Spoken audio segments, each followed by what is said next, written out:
Inside Story Uganda, real source of political updates.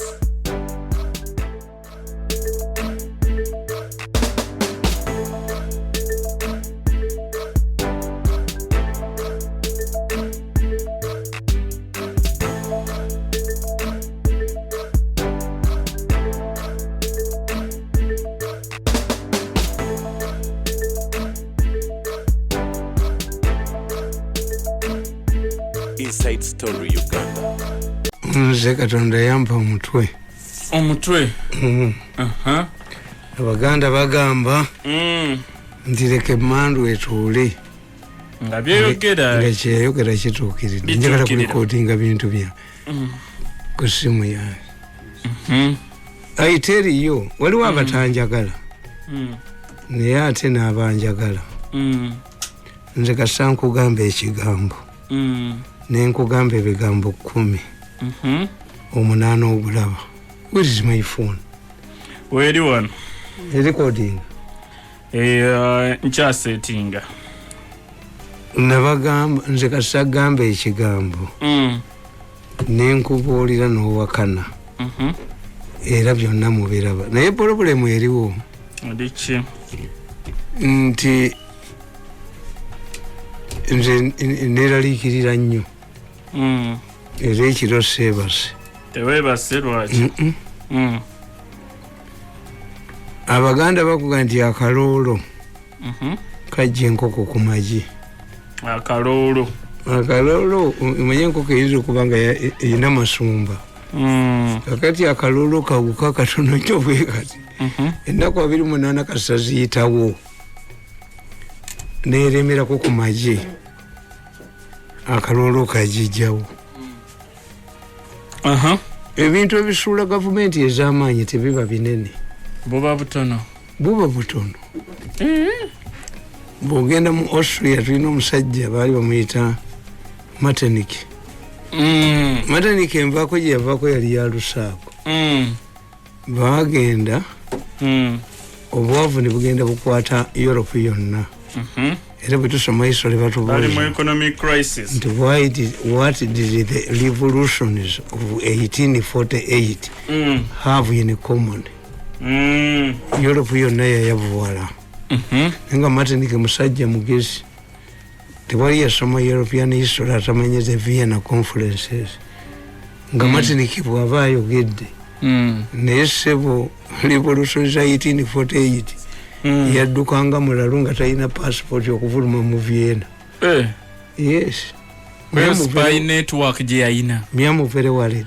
I'm a very worried man. Kakati nzize. Kuba abantu baffe tubiyita double Z. Ekulemi. Abantu baffe tubayita zenkolawo zendia. Era batambula bayingira ekyo. Nkola mmera ya leero. Yes. Ate bano baba bakola ebintu. President Museveni ayina abasajja abaasoma tebali ku ground. If those doctors are really operating in statistics, we can know how many people are infected in a day. Netutegera nti obulwadde obulwadde bwatuyingira. Kakati what can we do? Allow transport to operate in the 3 days. Butwala abantu abali trapped mu kibuga bagende. Banoonye gye banabeera. Starting with midnight. Eyo price ya kintu. Nga boogerera ssaawa Yes, because there must be these people who work on foot, cursing government, could have been transported if a given city. You can even have police vehicles. You can even have armed lorries. Nizitwala abali trapped mu kibuga abatasobola kulyamu. Naye Museveni yesibye kwabo simanyi badokita kakati luli yali awaana nnyo mwanje kakati ayina musenero.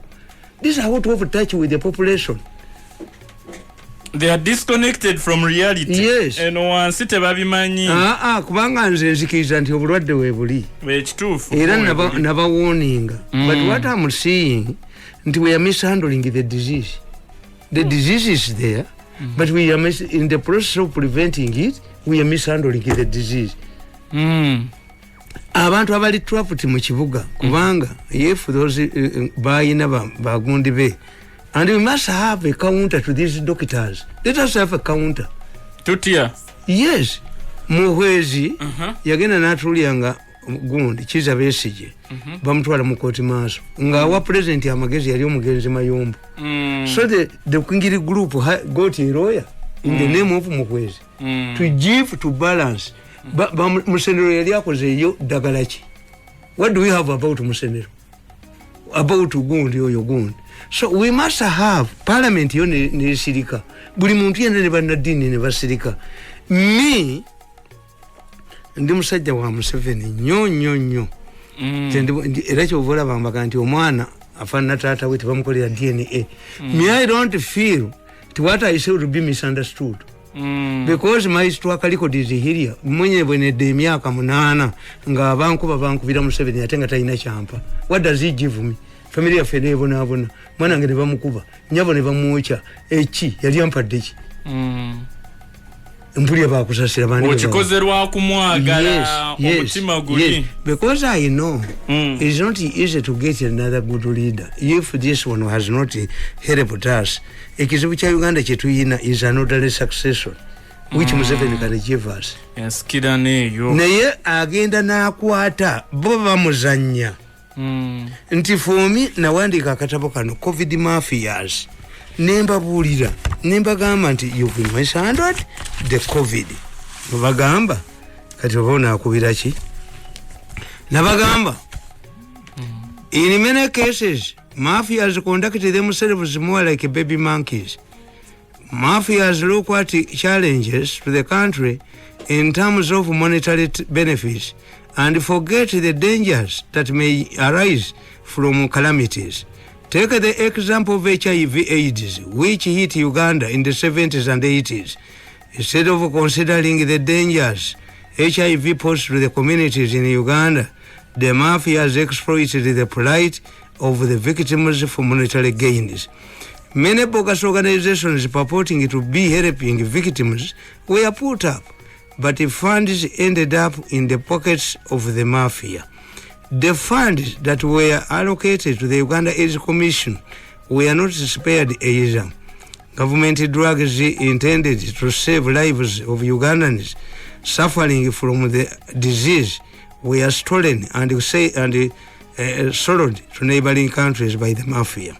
Furthermore, Uganda hosted an international conference on refugees where almost $1 billion was raised, but not spared by the corrupt mafia in Museveni's government.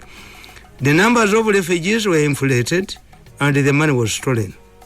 In the recent invasion of locusts in East Africa, and despite the destruction and threat the locusts passed to the countries, the mafia looked at the invasion as an opportunity to steal money.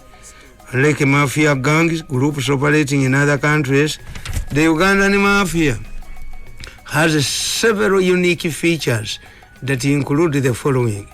The mafias have a strong foothold in government. The mafias have control over the media, especially print media. This gives them an edge over their victims. Kakati nenkugandi nti gundi bwe yajja ani COVID coronavirus ekirwadde bwe kyajja, if the virus mbagamba nti finally nti president yalagira baggalewo. President n'abagamba bakebera abantu ku kisaawe babalyangako ssente. In one incident abazungu baddayo Entebbe ku immigration timutuwe passport zaffe nga bana babatutte mugundi ne bateekawo hoteri ezaabwe. In one incident one hotel man was paid 5 billion nga tewali asuzeemu. Trading in a very dangerous gundi. Nawulidde president yabadde abagamba nti okutulira kya Luganda. Okutulira kitegeeza obulwadde nga bw'okwata ku muntu abuyina bw'okukwata. Yes, babadde bakiyina nti okusiiga nodde okutulira kya Lunyankole naffe tukiyina kyoba obulwadde butulira. Singa oyina akafuba kyobula nti nsobola kuŋŋamba nti omwana wange omubegere nti jjajja wa mubegere emmere. Omukazi jjajja wa yinza okubanga yalwala akafuba kakati n'akoleza omwana emmere naye n'alwala akafuba kwe kutulira. Okutulira kitegeeza transferred gundi disease. Ani kugamba nti bano bo balowooza nti ne covid nzige. Olwaleero tuyina ennyonyi ya millions of dollars 3. Olwaleero tutaddeyo ennyonyi mu bbanga. Enzige were defeated by General Kavuma and UPDF using a bomber. What is outstanding in Uganda about Enzige? Uganda is called those Enzige buildings bazimanyi. Kakane gamba ebizimbe by'enzige. Yes, babimanyi. Gwe kyogamba calamity bo bamafia bagirabanga opportunity. Yes, bo bakikolamu. Naye covid kaloolo kayinza okujja enkoko ku magi. Covid tafaanana na bino. And I've looked at the president when he was talking. I was telling my children, nimbaga nti president oyo always ayise eggwanga muki mu bizibu. Waliwo akatabo kange nawandika nti again at crossroads. Nimbaga nti Museveni ajja tuyisa mu buzibu. But Museveni yasiba Katonga to pressurize the Okero government nga bali mu peace talks. Nasiba Katonga. Waliwo n'omusajja nga amuyita Kazinja. Naga nti bane tukunganya abantu milioni 3 tugende nga tuyima ntugula Katonga. Museveni closed Katonga, and I write about Katonga in this book. Kana katabo kange nakugamba North South Korea scenario. The fears discussed in the 1983 meeting were later reached by General Tito Okello Lutwa in 1985. After the failed Nairobi peace talks had a time off to brief leaders in inverted commas in Kampala International Conference Center, he explained that he had refused to append his signature on the peace accord for fear of dividing the country along the lines of North and South Korea. The rebels' political wing NRM had established an interim government headed by Haji Moses Chigongo at Masaka to govern over the liberation area. Kakati nkugamba Museveni yaggala Katonga. But immediately nga amaze okuggala Katonga solved the people's concerns. One, established peace in that area. Two, abasirikale abaali balemedde ndoza Masaka baali baduumirwa General kati General Okello yagendako ne Somalia yabasalawundinga yabeetooloola n'abalekamu. Ekyokusatu n'alonda Sendawula nga minister ne badire mmwanyi ne basitwala e Rwanda ne bagula essential commodities.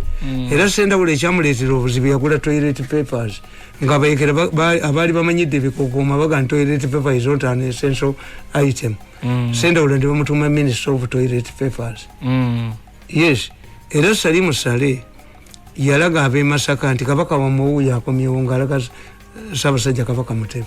They had cut off, but after cutting off Masaka area, they provided essential services to the population cut off.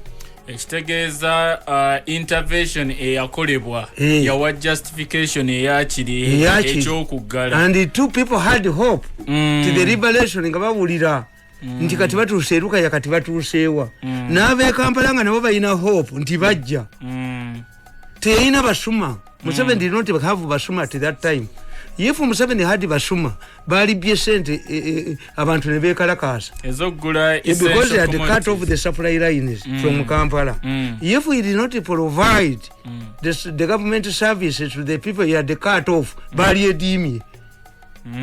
Yes.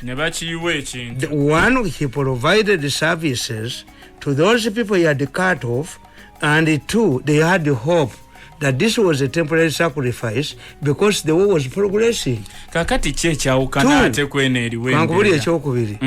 Museveni mu 1983 ne bamutwa Obote. Nabaga nti waliwo omusajja ate akyaliwo. Omusajja bamuyita Seguya. Ayina Medifarm. Mutani wampeereza messages. Naye nga Seguya yafa. Seguya gyali. Kati Seguya yatabuka n'ab'omu nseko najja. N'ava mu nseko najja. N'alipooti Obote n'amukwata. Ne bamutwala Obote. Tego abadde w'amaanyi omuyeekera. Oyo omusajja waliwo omu ku bajjeno besigenda kuwukira. Yagenda ewuwe. Abasajja b'Obote bagenda ewe bamukwate. Medifarm. Yali awo waggulu awo. Medifarm wano nga wali cooperative bank. Musajja mutabuulizi wa ddagala chemistry omuyitirivu nnyo. Teyatta basajja b'Obote. Abajja mukwata nti muyekera. Yabatabulira. Seguya chemist wa amanyi nnyo. Yabatabulira kunywa biki. Bakwata ku nzigi bafuluma. N'abateeka mu kutiya n'abafulumya. I have not seen Seguya. Naye mutabani wange ampeereza ali bweru. Seguya aligindi awo. Ye alabika gyali yalina Medifarm president yagendayo ogulawo factory ya Seguya you here. Seguya musajja ali chemist wa amanyi nnyo. Kati bwadduka mu nsiko. Obote ne bamutwale Obote. N'amubuuza Obote, where do you get guns? Seguya namugamba nti from your that man. Ngasonga mwani. Ngasonga Moito Joko. We get guns from that man. Oito Joko. Oito Joko najja upesa mukube. No! Obote n'amugaana. N'amugamba nti amajeego manafu. Abayekerawo kubesa sirimu. Abagundi badduka. Obote kwe kuyita aba North Korea. N'ayita n'Abangereza. N'abayita n'Abatanzania. Ne bamutrainingira a special force under Lieutenant Colonel Gole to flush out Museveni from Luweero once and for all. Mwalimu n'omusajja akyaliwo bamuyita Kiyengo. Major Kiyengo. Yali mundu mulungi nnyo. Naye bano tebamukkiriza kubayingiramu. Yabatta nnyo. Omulala gwe batya mumanyi. Yaliwo Obote. Yaliwo Obote Major Kiyengo. Ajali waabwe Gomba. Omulala yabatta nnyo mumanyi. Yenna nnyo gundi ye bamutta na miti. Yatta Katabalwa. Bamanyi nali nabo. Kakati Museveni bwe bamuzingako mu Luweero, what did he do? Yakola decision as he has done now. Yagamba nti ba civilians bonna bagende batudinamusinge nti olutalo lutulemye. Tetulina mmere, tetulina baserikale bana abakuuma. Ati high risk. Era Lwakasiisi waliwo be yaleeta ku Constitution Square awo n'agamba nti mwe tetuyinza na kubeebaza nti muvudde mu nsiko laba bwe busibuka ng'amanda. Gundi n'agamba Lwakasiisi nzogoba Museveni mu Luweero ngenda kuzimbayo golofa. Museveni oluwulira nti Lwakasiisi ali wanadduka buddusi. Bangi babatta, but Museveni took a decision. Nti we cannot defend this large population as we are tackling Ogolese forces. The people agreed. Never come out with all the risks involved. Museveni kulinajja. Museveni n'akwata abantu n'abajja mu mayumba gaabwe n'abatwala mu campus where they could be protected. People had hope. They were no basuma. And that they knew. See, this was era baavaayo mu kampu zaabwe in northern Uganda. Kakati problem ya Museveni gy'ayina today, ayina abasuma. Ayina ababbi bangi. Atasobola bakwatako. Ate bayina media. Yinga lwaki tasobola. Andi nkubuulira negamba nti the first strike of COVID, Museveni put all of the infrastructures in Uganda. A national task force headed by Kalolo. And people willingly donated. Museveni Natulooking was the first president to take drastic measures. Kubanga kugamba mu katabo kange kano nti research yange gye nakola akawuka kano balabika abazungu abaakakola bakaleetera China. Ate nga batugamba kava China. Anti bo baakazuula Abachina. Kubanga akawuka kano wokategeerera nti coronavirus ahitinga nnyo economy. Ne mu Italy yasooka mu economy. Northern Italy yeri developed wali amakolero. Kakuba nnyo economy. Nti Museveni olwokuba si businessman ye ebisaawe yabiggala naki. Ye yabiggala. Kuba is not a businessman. Museveni is a revolutionary ye talimba. Atekinga gundi bita piru nagiwa omuntu nakola kyobola zalwana ebyo ne byazalwana COVID manya gundi COVID kyavuddamu kuba ebigwa ina abasuma. COVID alimu obusuma bino byonna byalimu obusuma byalina hope nga temuli busuma kati COVID alimu obusuma bungi kyovulaba amuyuya zino measures tezikole kanti nkugamba nti COVID amuyuya kubanga alimu obusuma. COVID alimu obusuma. Kati olwokuba ekyokubiri, this is when I saw the president a hostage. Kubanga si dokita. and he does Museveni is a hostage for the first time. Museveni is a hostage for the first time. I've never seen a hostage Museveni who is a hostage. Bano Musenero. And he trusts them, and Museveni attributes abantu bali kambwala bajja kunonya ba Musenero. So nkugamba nti kana akawuka nakategeera nti akawuka kakolebwa bukolebwa ne katanyo katte economy. Era nabagamba if the virus was manufactured to destroy the Chinese booming economy, whoever did it used the wrong apparatus to scientific experiment. For a long time, the Chinese have been marauding their people without changing leadership as learned from their founding father, Chairman Mao. They move cautiously and have a high degree of discipline. The Chinese also suffered humiliation from other countries. In 1848, the Anglo-Chinese War of Opium War, which the British won, forced the vanquished Chinese to use opium. The Japanese, on the other hand, did not only slice off a Chinese territory, but went ahead to use them, the Chinese as guinea pigs, to develop their chemical industry. Britain took over Hong Kong under a 100 control government. When the defeated revolutionary forces fled to Taiwan in 1947, successive governments in America poured billions of dollars to sustain Taiwan against China.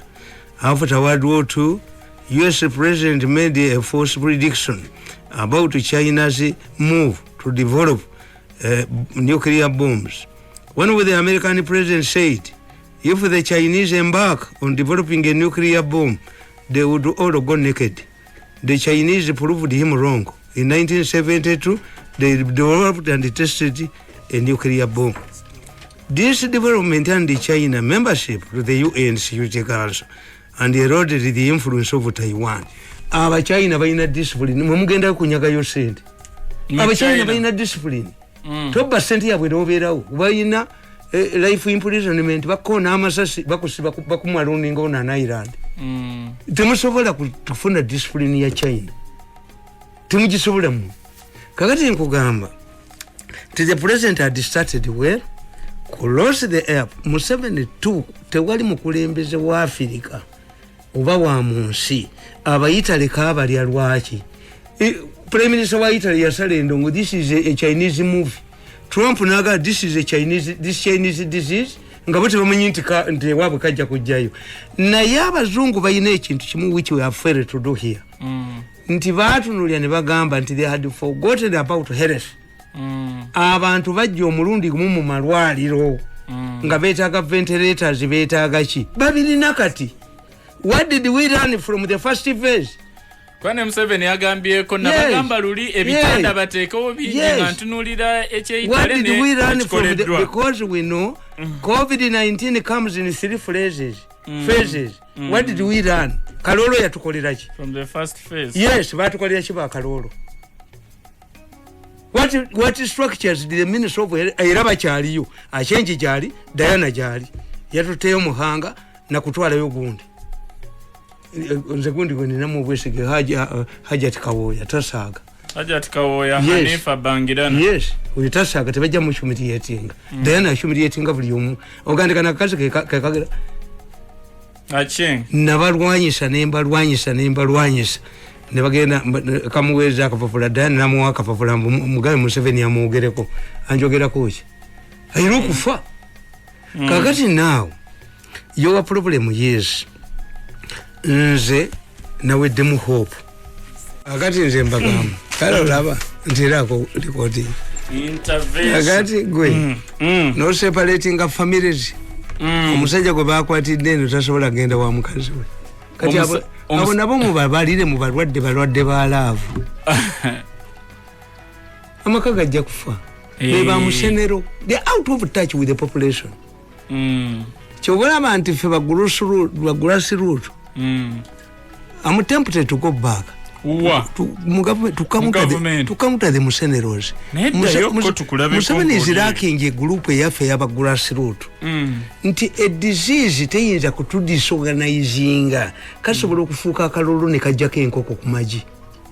Enkoko yechi mishandling ya oyogerera mu lugero mishandling ya kalolo the population mishandling ya kalolo are you the only one who's handling the kalolo the kakoko enkoko seba kalolo kajifubutula ekigo enjova akasisi kajingira mu kutubu je kumukwe kuba kumuti je kumukwasa omutwe gwayo kakati what is the good the way forward Prime Minister's office yes Prime Minister's office and the good thing we have Lumumba there twina no michala abadde gunde kakata kakani big gundi concentrate on East Africa affairs nabuli jomba demba gamba tunobera n'omuntu no marketing mu East African community nga tosobola mu marketing ku region oba continental nti ina amanya mushega ali wano ziwa ali wano waliwo n'omufuko mudala ali wano then whom are you employing in foreign affairs this way I defeat you abantu bonna babadde mubuuza aba Tanzania bayina continental bayina region bayina ki nebo bava wano avudde mu East Africa tayina gyagenda mu maaso gwe goyinza okulaba nti abagenda mu European Union nti badde waabwe ne batuula no a continental day yes these are people who should train for diplomatic assignments. How many diplomats do you have? But career diplomats yes kakati bano Lumumba aina experience eya sente z'obukiiko are we going back ku kawunga akataatuuka ebijanjalo byofumbira olunaku yes nga tebijja yes tugenda kukola ki ebivundu biri nze mbabuulidde ku luno obusuma bugenda kuleeta ekizibu wano the 42 days must solve oxygen the 42 days must solve exorbitant medical fees bills. The 42 days must solve the availability of drugs. Yes. Muze yasigaze support y'abantu singa kigana andi nkubulidde nti tuyina abalabe bangi bo bano kye bakola nti bawa Besigye sente ne bawa bana opposition ate nze tebampa kwe tebakuwa nze tebampa andi goli wa lugambo bazikwate n'omwogera sifugibwa epana ngufuga gwani kazi nkubulya nti I help them kubanga bali babasirisa nze sisirisibwa I provide a solution for you 42 days abantu bajaziwa Museveni nga goodwill but they don't want to hear mu newspapers sente za COVID zabiddwa tebagala kulaba ku TV nti eddagala lya COVID balikoze eki twagala okutegeera obanga musenera atubuulira nti COVID bwe yajja n'abatemu baafa kakati COVID yeya segundi Serubogo Serubogo bawanise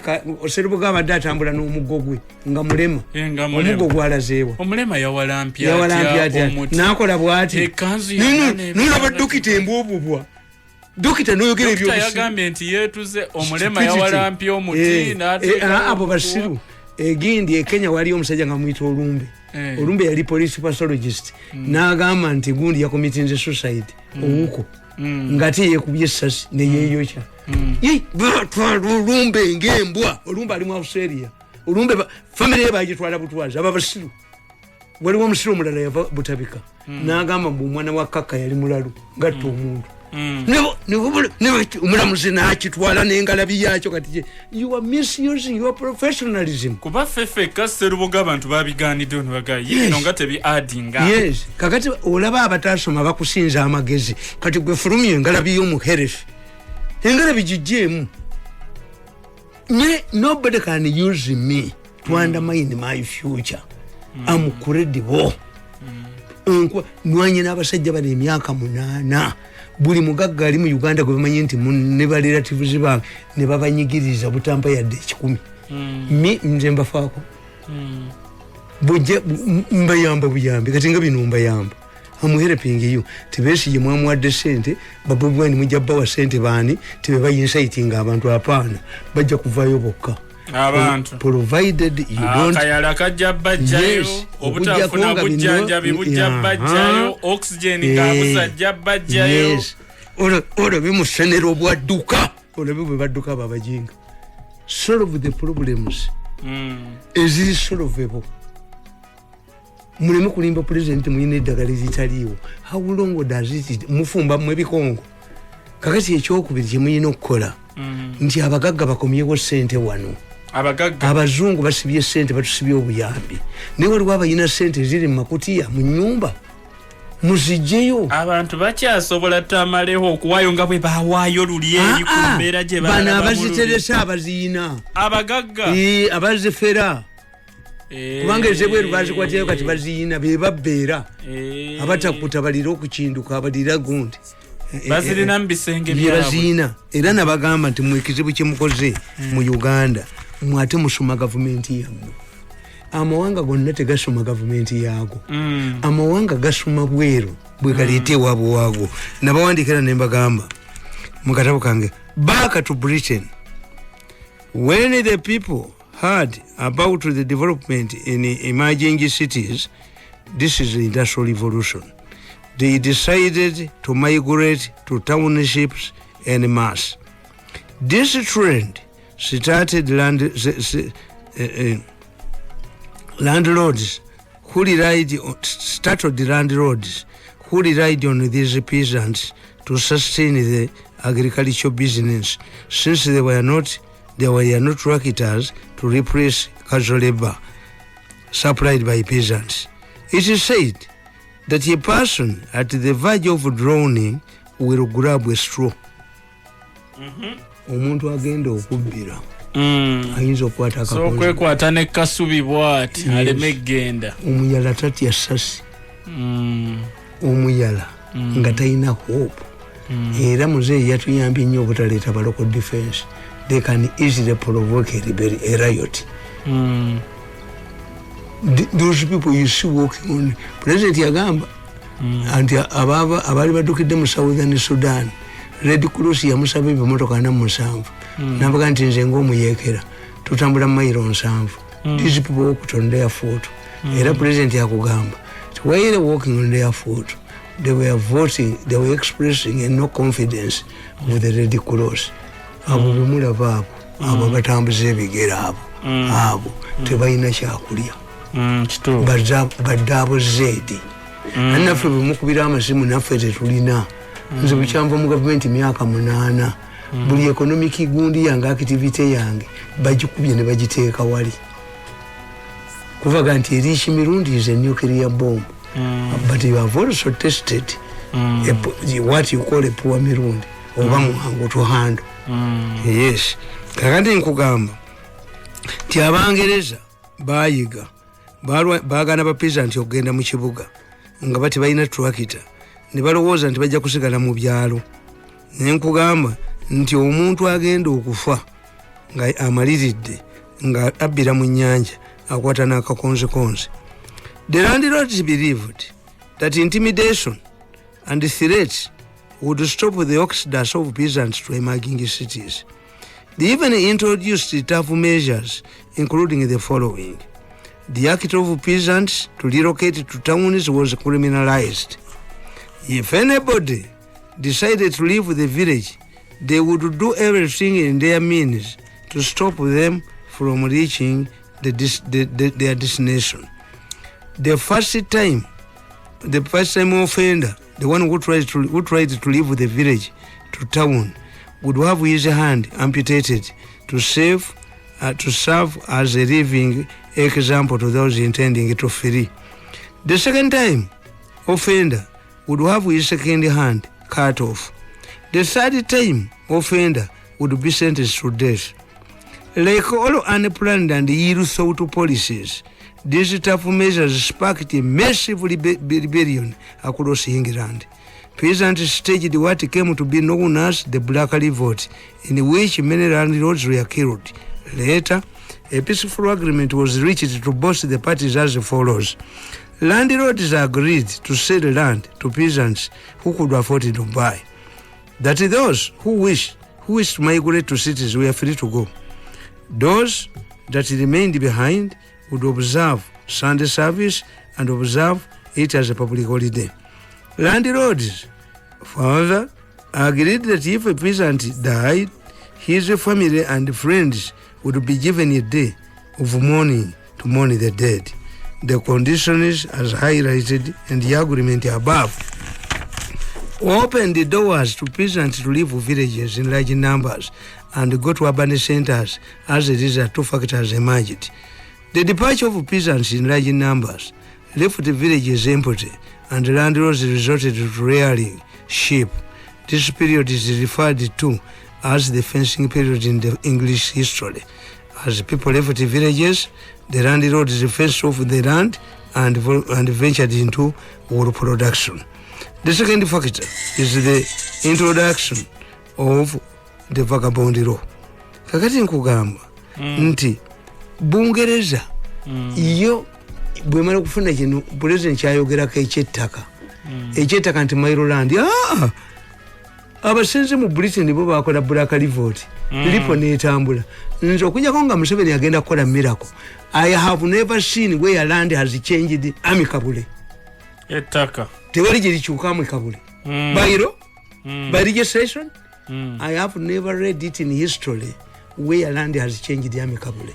Yatuke Maryland bagenda bitunulira balabikyusa awakula ntalo awakula bukooko bulala.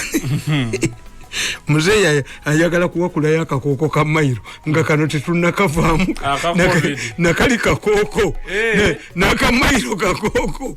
Ng'omanyi nti omukazi bbaawe gwakuba bwe mugenda omutaasa ate abakuba. Omanyi nti abasenze mu Buganda bwe balaba azze okubataasa kuba land owners baga nti azze kubabbako ttaka lyabwe n'abatalina. This is not a matter you should look at easily. See aba musenero. No matter yaffe ba political scientists. Kuba tusoma political economy. I don't know whether lawyers do political economy. Mwenye gund medics. Whether they do political science and gund. Fe tuineche political economy tumubala how it affects society. How somebody feels that innocent. Kakati nkugamba ettaka bammanduso ndiye muzeeyi alimekutuleetera bukooko ffe tubeera mu byalo bajja tubetenta emitwe bo basula mu Serena bekweka mu Serena nkugaba musenero. How Britain carried out capitalism kyengamba bano nti baate babye wano Britain tebbanga waabwe waayo. Britain amawanga gabba kutwala waabwe waago ate bano bafera za wano. Yes nakugamba nti it was eminent that the mushrooming industries in England at that time needed raw materials. However, sources of raw materials were somewhere away from Britain. The search for these raw materials eventually led to Britain's primitive capitalism. The first target in sight was Latin America, but it was later found out that the Red Indians who inhabited the Americas could not afford hard labor. These who were deployed to work in mines were dying within 6 months. The capitalist Britain went back and collected the Catholics from Ireland, but they are also found to be unfit for hard labor. Finally, the capitalistic British opted for Africans who managed to cope up with the work. However, the Africans were saved by the emergence of America as a superpower. U.S. Foreign Secretary Manoli dictated that Latin America was a preserve of USA. Manoli doctrine forced Britain, Spain and France and Portugal out of Latin America. The British became anti-slavery and the British Parliament passed a motion to stop state slave trade. However, the motion was passed a few days before the death of Sir Wilberforce. Secondly, there was nowhere the British could take the slaves since USA had taken over many of these areas. This is the reason why Britain and other imperial powers decided to use us as slaves in our own countries, which came to be known as colonization. the target countries were put under a particular European country to economic exploitation. Babanga batwala wabo. Yes. Ngate babba wabo. Era waliwo omusajja bamuyita Sir Drake yali mubbi wa ku nnyanja. Yaddayo Bungereza n'emiti gya gold. 10 Queen namusimbirawo obwassa. Sir Drake omubbi ne Sir Edward Mutesa. Sir Drake yali mubbi. A pirate, a notorious pirate. But he went back to Britain with 3,000 bars of gold. Kati ate bano banyaga wano. Yenjawulo nti kati sente za Museveni zo nabazipulaningira. Ndikakati bwobuuza Museveni obuuza nti muzeeyi tubuulire. Sente zo wasasula mu naitiro zireete gundi zino masikisi ziriwa. Naitiro is still there. Ziriwa niya zirya. Ngagaba. Anti ziriwa. Kagandi president singa abuuza n'agamba nti okay nti as you are planning to expand Mbale Gundi, who detected in the Ministry of Health that we needed Mbale? Nti Mbale ekyuma kya Gundi, why is it mentioned now? Ani abadde amanyi nti Mbale eri ekyuma ekikola oxygen? Lwaki mwogera ku kyembale ekyakutuse ne mutayogera ku oxygas ne mutayogera ku kino ekyuma kubana abakola amabaati abagabana obwerere. This is where the problem is. Nti sente ne bwe zinajja ne muzirya kano kaloolo ng'enkoko kagifuumuula mu kyalo bajja kudda. The 42 days we shall convince these people. President bamwina mu bwesige. But beyond the 42 people, abasuma bwe bongera okusuma nga bendabye kati ku Serena. Bendabye ku Serena nga bapulaninga okubba trillion yesatu. Bendabye. Ate banaga nti mbogedde sibogedde twakoze ceasefire. Twakoze ceasefire nembaga nti nange temuntakula. Mbawaddemu goodwill. Waliwo ekiseera ekyokulwana, waliwo ekiseera ekyaki. Nabaweereza message. Waliwo ne baalayizi bange mwenye beekutulamu.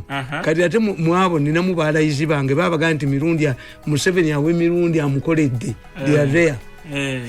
Naye n'ogumikiza kukoma.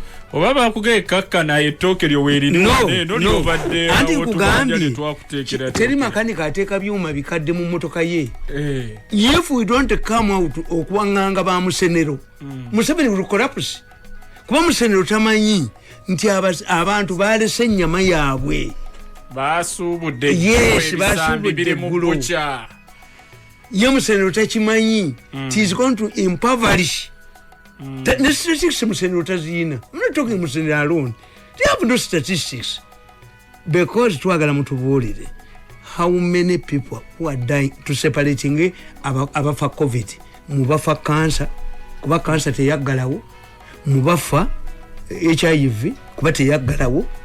Abafa obutemu kuba Katumba amala yetagenda kufa COVID. Abafa tubaawule. Abasajja ba UPC bagamba President Museveni nti bwoga nti ffe twatta abantu mu Luweero. Gwe ronda gwejjawo obuwanga obubwo. Yawulawo obubwo watta. Naffe tukweexplaininga obwaffe. Yes. Nze nabaanukula. Nimbagamba nti when I visited Luweero during the war, it was clear. Obuwanga bw'abantu n'emigwa n'enjegere ne waya z'amasanyalaze byabeeranga ku detachment z'amagye. Implicating the UNRA. 2. The civilians used to run towards the rebels. Obviously, they could not run towards the enemy.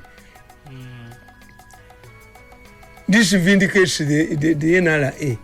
Who was killing people in Luweero was UPC, UNRA and the party activists.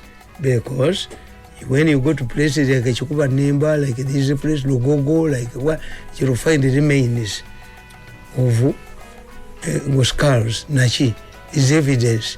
Kakati we don't argue much. Neba Musenero batulage. Bagadoza keda abantu babadde chance kujamu bintu byabwe. Tudeyo mubiri ate babanje. Ana mwebbiri ze batakoze. Ba Musenero batulage nti okusira ku postmortem ono wa cancer, ono wa COVID-19, ono ye batemye muteme, ono ye wa COVID, ono ye wa gundi.